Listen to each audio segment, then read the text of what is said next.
Time check, 6 o'clock na mga B. Nakakapagod talaga. Tara, uwi na tayo. Let's go, Blue. Talagang tatalo sa pauwi na ride mga B. Kahit pagod, at least tapos na yung araw natin. Konting pahinga na lang ulit. Off na again. So yun, dyan talaga last percent na yung energy na ginamit ko. Makauwi lang para makauwi na talaga at makapahinga. Wala talagang extra battery sa katawan ng mga person.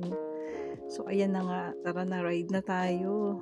Dito nga pala ako dumadaan kasi dito konti ang mga otaw tsaka ang mga karu.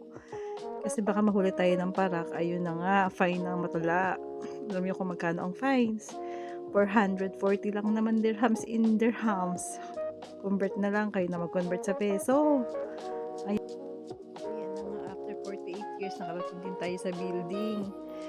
Ay, nakakapagod ang person. Eto na nga tayo. Ayan, nakikita nyo na. Punta tayo sa lift. Sa elevator ha, hindi sa lift. Lift nga pa ang tawag sa elevator din sa Dubai. At ayan, nakarating din tayo sa ating bahay. Sa wakas. Nakarating din ang person. Siyempre, hindi ko pakikita yung number ng bahay ko. Ano, di makikita nyo kung saan ako nakatira ang utaw. So, yan muna. Ayun, asan ang susi guys? Pagod na ako.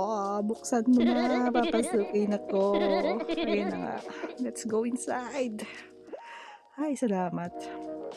Ayun na nga mga B. Hanggang dito na lang muna tayo ha. Till next time. Happy weekend. Happy Friday. God bless.